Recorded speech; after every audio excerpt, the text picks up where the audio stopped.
everyone. Welcome to Team C presentations. So I'm Lynn, and I have Dorcas, Nazvir, Mariam, and Neat today with me.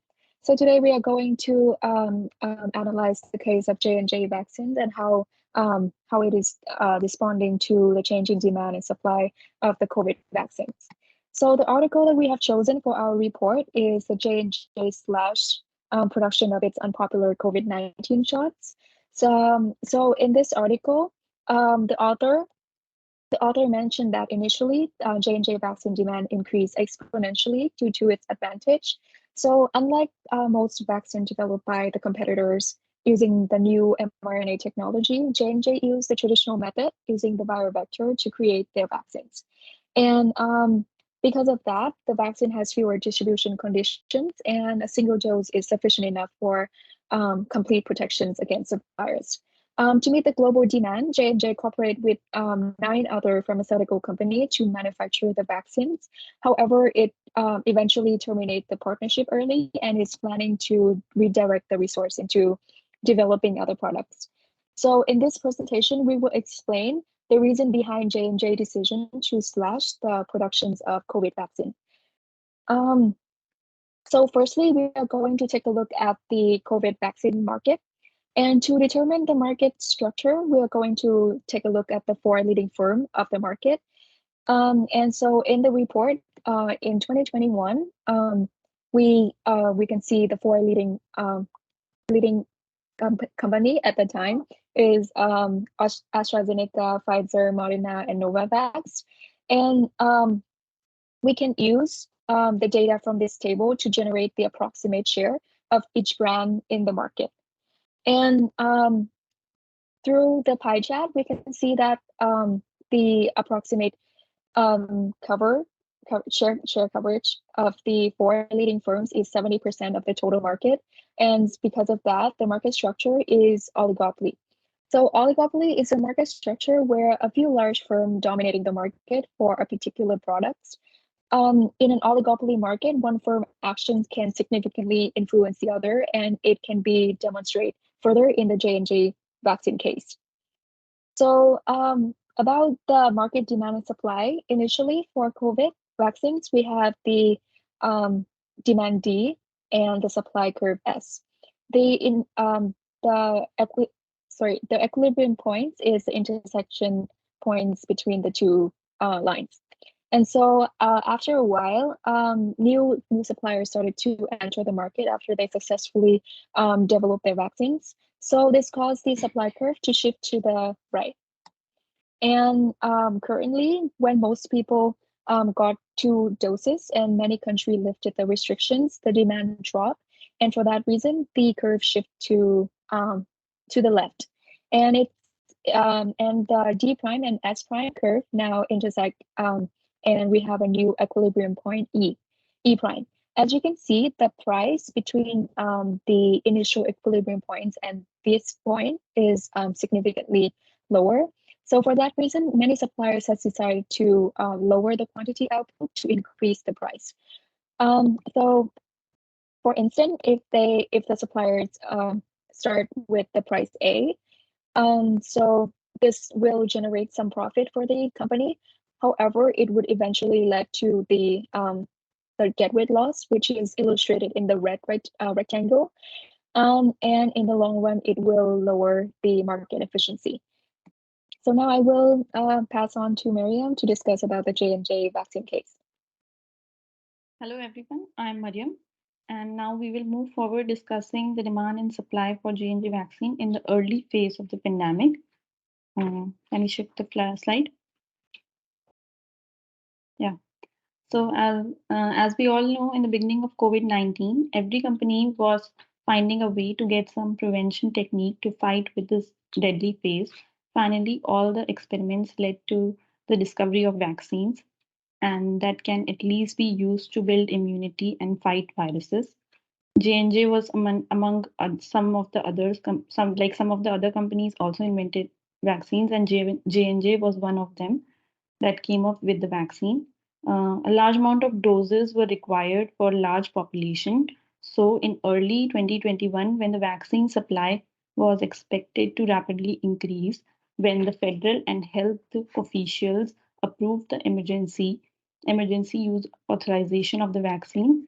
But but we came into knowledge that J&J can supply only a few million doses after receiving the authorization. Therefore, J&J were not meeting the market's demand. And we move to the next slide. Yeah, here we have a figure that shows the graphical representation of J&J's demand, marginal cost, marginal revenue relationship. We can say that in the early phase of production and supply, profit maximization is achieved at the point of intersection of MC and MR curves. This point is the equilibrium point at price P1 and quantity Q1. So in the initial phase, J&J did not have sufficient quantity to supply, but as the production increased, the quantity reduced, which can be shown by the downward sloping demand curve. Now we will move forward to Nazri's part. In my slide, I'm deciding about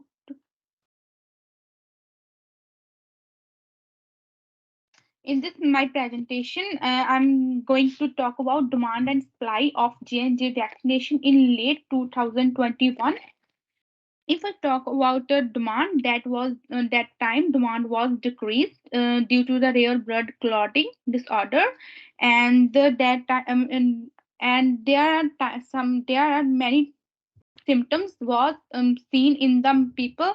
If I talk about the first one, first symptom was later to blood clotting, and that was later to one people was dead, and the one other another one experience critical health condition, and it is happened due to symptoms and were visible within 1 to 3 weeks after vaccination in sixth women between 18 to 48, and as a result the demand was decreased. Apart from this, in another slide,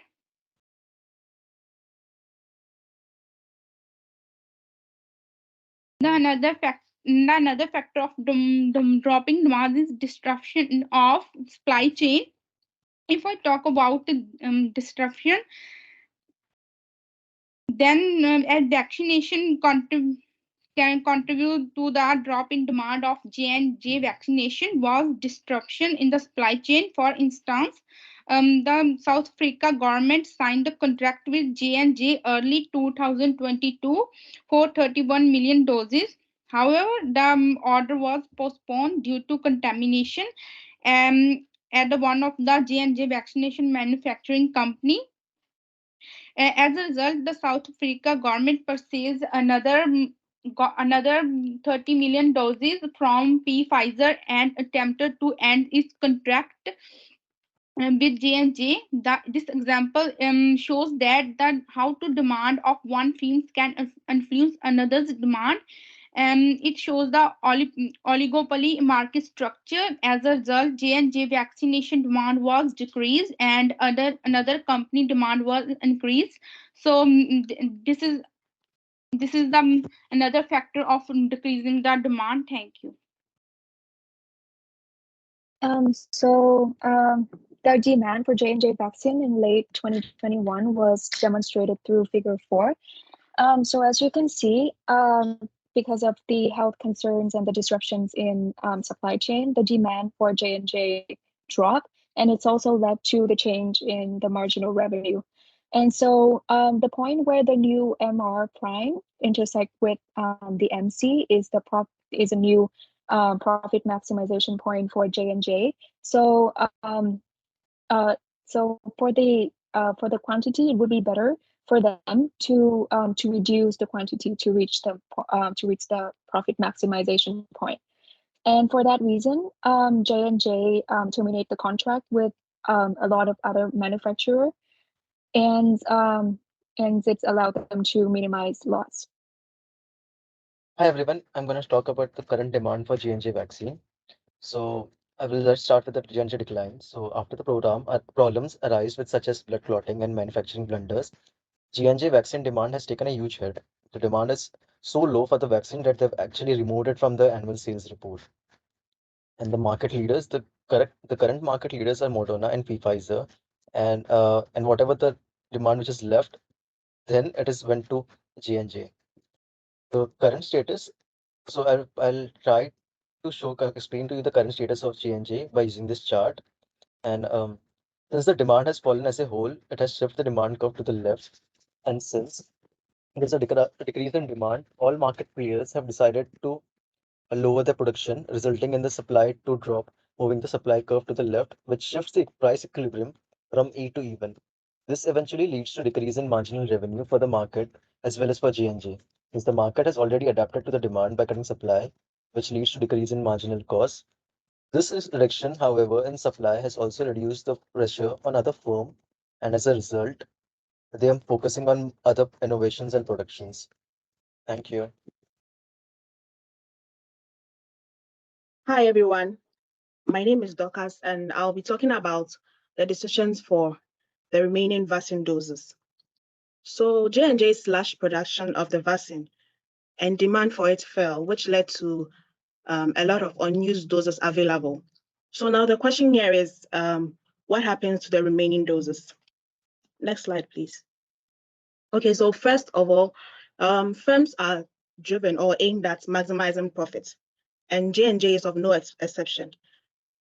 Because of this, the company may decide to allocate the remaining doses to places where they can increase their sales and generate higher profits, especially if they are not able to meet the demand in certain areas. And the next one is that scarcity. Scarcity makes us understand that resources are limited. So if resources are limited, then J&J must consider how best they can allocate or sell the remaining doses. And in doing this, they may decide to sell the leftover doses or distribute it to places where the sickness has greatly impacted. Or they may decide to prioritize those who stand a higher chance of getting infected with the vaccine, like frontline workers, for example. But then before taking all this into consideration, it will depend on the current situation of the COVID. The last thing I want to touch on is the market conditions, like demand, cost of production, and profitability. These factors affect the decisions for the remaining doses. That is, if J&J realizes that people buy and they are willing to pay for it, then it means that the demand is high. So then J&J will sell the vaccine since they are able to generate more profit from it. And then with the cost of production, it has to do with the expenses incurred.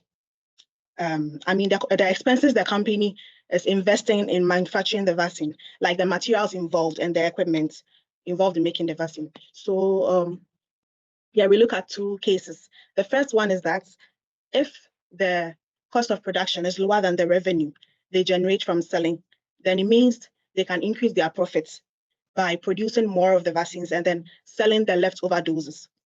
The second case is that if the production cost is higher than the revenue they get, then J&J will end up ending production and selling the leftover doses. Thank you. The key point from this presentation are so firstly, initially J&J was a promising vaccines, and to meet global demand, J&J partnered with several pharmaceutical manufacturers, including its competitor Merck and Co. And however, the contract was soon resolved as the demand for J&J vaccine decreased. Since there are other companies such as Pfizer and Moderna, they sell similar and safer vaccines, the sales for J&J vaccine dropped. And this is the perfect illustrations of how one firm in oligopoly market structure can influence the other.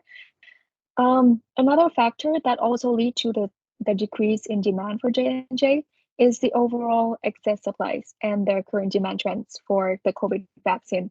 And so for that reason, J&J is looking into halting its productions of COVID vaccines and develop new products in the near future. Thank you for listening. And if you have any questions and comments, please let us know. But other than that, it's the end of our presentation today. Thank you.